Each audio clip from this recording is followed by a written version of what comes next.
درود پاک کب کب کہاں کہاں اور کیسے کیسے کام آتا ہے۔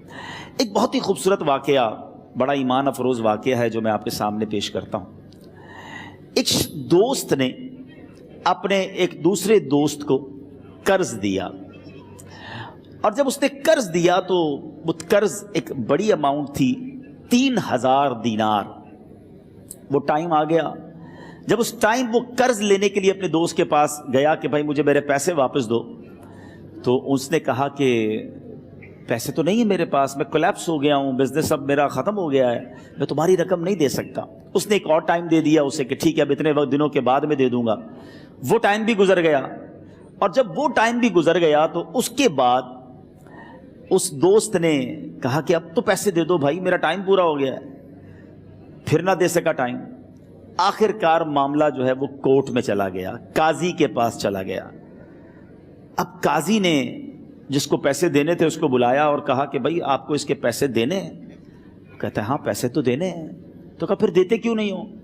کہا پیسے ہیں ہی نہیں، کاروبار ہی ختم ہو گیا ہے، قرضہ تو لیا تھا، اب میرے پاس بچا ہی کچھ نہیں ہے۔ تو کہا اچھا اب یہ بتاؤ کہ کب دو گے، کیسے دو گے؟ اس نے کہا بس میرے پاس پیسے ہی نہیں ہیں۔ تو کہا اب تمہارے پاس 30 دن کا ٹائم ہے، 30 ڈیز میں یا تو اس کے پیسے لوٹا دو یا 30 دن کے بعد تمہیں قید کر دیا جائے گا۔ یہ شخص اب گھر آیا، پیسے تو تھے نہیں، مگر شاید علماء نے لکھا کتابوں میں، یہ واقعہ کئی بڑی بڑی کتابوں میں لکھا اور درود پاک کے فضائل کی بڑی بڑی کتابوں میں لکھا، اور اس شخص نے سوچا کہ اس نے ایک حدیث پاک پڑھی ہوئی تھی کہ جس میں نبی پاک علیہ الصلوۃ والسلام نے فرمایا ہے، جس کا مضمون ہے کہ جو شخص پریشان ہو، مصیبت زدہ ہو، اسے چاہیے کہ مجھ پر کثرت سے درود پاک پڑھے، کیونکہ درود پڑھنا مصیبتوں اور پریشانیوں کو لے جاتا ہے۔ اب اس عاشق رسول نے سوچا اور تو کچھ ہے نہیں، اب میں درود پاک پڑھنا شروع کرتا ہوں۔ صبح سے لے کر شام تک وہ درود پاک پڑھنے لگ گیا۔ 27 دن گزر گئے، only 3 days left، 3 دن باقی تھے قاضی کے پاس جانے میں۔ 27 دن گزر گئے درود پڑھتے پڑھتے۔ جب 28ویں رات آئی تو آنکھیں تو بند ہوئیں، مگر خواب میں اسے ایک آواز آئی، گھبراؤ نہیں، تمہارا قرضہ ادا کر دیا جائے گا، تمہارا مسئلہ سالو ہو جائے گا۔ صبح اٹھتا ہے، درود پاک پڑھ رہا ہے، مگر کہتا ہے یہ آواز سے تو مسئلہ حل نہیں ہوگا، پیغام کیا ہے اسے سمجھ نہ آیا۔ 28واں دن گزر گیا، 29ویں رات آ گئی، مگر اب آنکھیں بند ہوئیں اور قسمت جاگ اٹھی۔ نبی پاک صاحب لولاک صلی اللہ تعالیٰ علیہ وسلم خواب میں تشریف لائے، اور پیارے آقا صلی اللہ تعالیٰ علیہ وسلم نے فرمایا گھبراؤ نہیں، علی بن عیسیٰ وزیر کے پاس جاؤ، وہ تمہارا قرضہ ادا کر دے گا۔ اب یہ عاشق رسول صبح اٹھا تو ویری فریش، حشاش بشاش کہ اب تو کام ہو گیا، نبی پاک نے خواب میں آ کر بشارت دی ہے۔ مگر پھر ذہن میں سوال آیا کہ علی بن عیسیٰ کے پاس جاؤں گا تو ثبوت کیا ہے، پروف کیا ہوگا؟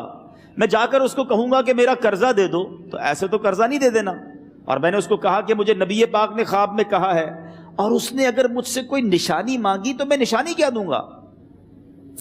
آخری دن تھا، 29واں دن تھا، وہ بھی درود پڑھتے پڑھتے گزر گیا۔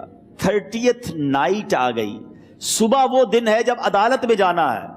اب اس رات پھر نبی پاک علیہ الصلوۃ والسلام خواب میں تشریف لائے، اور آقا علیہ الصلوۃ والسلام نے فرمایا کہ علی بن عیسیٰ وزیر کے پاس جاؤ، وہ تمہارا قرض ادا کر دے گا۔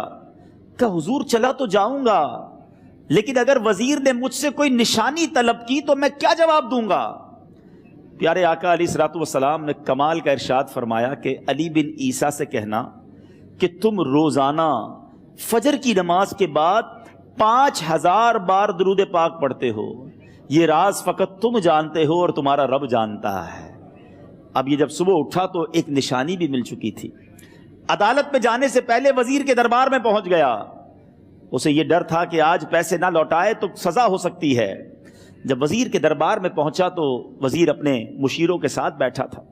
کہا مجھے آپ سے بات کرنی ہے۔ کہا بتاؤ کیا بات کرنی ہے؟ کہا میں ایک پیغام لایا ہوں آپ کے لیے۔ اچھا کس کا پیغام لائے ہو؟ کہا میں نبی پاک جناب محمد مصطفیٰ صلی اللہ تعالیٰ علیہ وسلم کا پیغام لایا ہوں۔ وہ عاشق رسول وزیر تھا، کہتا ہے بتاؤ میرے آقا نے کیا پیغام دیا ہے؟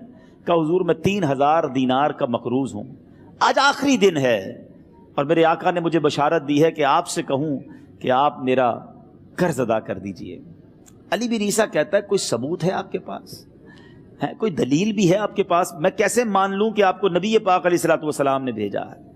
عاشق رسول کہتا ہے خالی ہاتھ نہیں آیا، میرے آقا نے مجھے دلیل بھی عطا فرمائی ہے، مجھے ایک ایویڈنس بھی دیا ہے، اور پروف یہ ہے حضور کہ آپ روزانہ صبح فجر کی نماز کے بعد نبی پاک صلی اللہ تعالیٰ علیہ وسلم کی بارگاہ میں درود و سلام کا نذرانہ پیش کرتے ہیں۔ جب تک 5000 کا عدد پورا نہیں ہوتا آپ اس وقت تک کسی اور سے بات نہیں کرتے، اور اے وزیر صاحب یہ رات صرف آپ کو پتا ہے اور آپ کا رب جانتا ہے۔ اللہ اکبر! وہ وزیر تو جس کو کہے نا جھوم اٹھا، ایسا عاشق رسول وزیر تھا جو روزانہ صبح 5000 درود پڑھتا ہو، اس کی تو عید ہو گئی نا۔ وہ کہتا ہے مرحبا یا رسول اللہ، میرے آقا نے میرے درود قبول کر لیے، اس سے بڑھ کر میرے لیے سعادت کیا ہوگی۔ اب یہ وزیر اپنی سیٹ سے اٹھتا ہے، اپنے کمرے میں جاتا ہے، تھوڑی دیر بعد واپس آ کر اس عاشق رسول کے ہاتھ میں 3000 دینار رکھ کر کہتا ہے حضور پہلے 3000 دینار تو نبی پاک کا حکم کی میں ادب سے بجا لاتا ہوں، میرے آقا نے جو حکم فرمایا یہ 3000 دینار آپ کو پیش کرتا ہوں، حضور ایک اور 3000 دینار لیجئے۔ میرے گھر آپ آئے، اتنی اچھی خبر سنائی، آپ نے قدم رنجا فرمایا، یہ 3000 اس کا نذرانہ ہے، اور ایسا کیجئے 3000 اور لیجئے، اس سے اپنے بچوں کے لیے کچھ چھوٹا موٹا کام شروع کیجئے، اور ایک وعدہ کر کے جائیے آج کے بعد زندگی میں آپ کو جب بھی کوئی کام پڑے میں آپ کا بھائی ہوں، مجھے یہ خدمت کا موقع دیجئے گا۔ اللہ اکبر! وہ مقروض جو ایک رات پہلے 3000 دینار کا مقروض تھا، ہو سکتا ہے اس کے بیک آف مائنڈ یہ بھی چل رہا ہو کہ اب شاید کل میں نے جیل میں جا کر عدالت میں جا کر گرفتاری دے کر جیل میں جانا ہے، مگر اب 9000 دینار ہاتھ میں ہیں۔ عاشق رسول جھومتا ہوا نبی پاک کی یاد میں گھومتا ہوا اب عدالت میں پہنچا۔ عدالت میں everybody expecting over there کہ آج اس نے آنا ہے اور آ کر کہنا یہی ہے کہ پیسے تو نہیں ہیں، گرفتار کر لو، مگر جا کر اس عاشق رسول نے 3000 دینار جج صاحب کے ہاتھ میں رکھ دیے۔ قاضی کہتا ہے پہلے تو یہ بتاؤ پیسے آئے کدھر سے؟ تم تو کہتے تھے غریب ہوں، تم تو کہتے تھے کاروبار نہیں ہے، ایک مہینے میں اتنی بڑی رقم کا انتظام کیسے ہو گیا؟ سبحان اللہ! اس عاشق رسول نے گویا زبان حال سے یہ کہا ہوگا کہ یہ تو کرم ہے ان کا، ورنہ مجھ میں تو ایسی بات نہیں، اتنا دیا سرکار نے مجھ کو، اتنی میری اوقات نہیں۔ اس نے وہ پورا واقعہ بھری عدالت میں سنا دیا۔ اللہ اکبر! میرے پیارے اسلامی بھائیوں ذرا سوچو پہلے زمانے میں کیسے عاشقان رسول ہوا کرتے تھے، وہ جج وہ قاضی بھی کیسا سرکار علیہ الصلوۃ والسلام کا عاشق تھا۔ اپنی سیٹ سے اٹھتا ہے، بھرے دربار میں بھری عدالت میں وہ اپنے چیمبر میں اپنے کمرے میں جاتا ہے، اور تھوڑی دیر بعد واپس آ کر اس کے ہاتھ میں بھی 3000 دینار ہیں، اور وہ 3000 دینار جو ہے وہ اس عاشق رسول کے ہاتھ میں رکھتا ہے کہ سارا ثواب علی بن عیسیٰ کیسے لے جائے، میں بھی تو نبی پاک کا غلام ہوں، میں تمہارا قرضہ میں ادا کرتا ہوں۔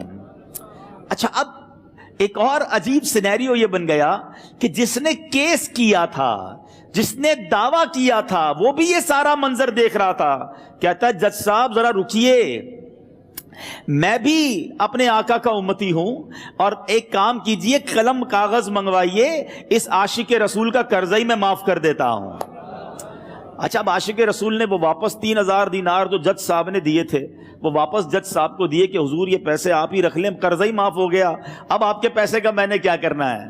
جج صاحب کہتے ہیں جو پیسے نبی پاک کے نام پر نکالے ہیں اب مجھے واپس نہیں چاہیے، یہ بھی تم اپنے ساتھ لے جاؤ۔ اللہ اکبر! میرے میٹھے اسلامی بھائیوں، وہ عاشق رسول ایک رات پہلے 3000 دینار کا مقروض ہے، اب 12000 دینار لے کر گھر کو واپس جا رہا ہے۔ اس ایک واقعے کے اندر جو ہم سب کے لیے درس ہے، جو ہم سب کے لیے پیغام ہے، شاعر لکھتے ہیں نا، دکھوں نے تم کو جو گھیرا ہو تو درود پڑھو، دکھوں نے تم کو جو گھیرا ہو تو درود پڑھو، جو حاضری کی تمنا ہو تو درود پڑھو۔ آج ہم بہت ساری پرابلمز میں ہوتے ہیں، یہاں بھی ہو سکتا ہے میرا کوئی بھائی بیمار بیٹھا ہو، کوئی قرضے میں ڈوب گیا ہو، کسی کا کوئی بزنس پرابلم چل رہا ہو، کوئی فیملی ایشو میں ڈسٹرب ہو، آپ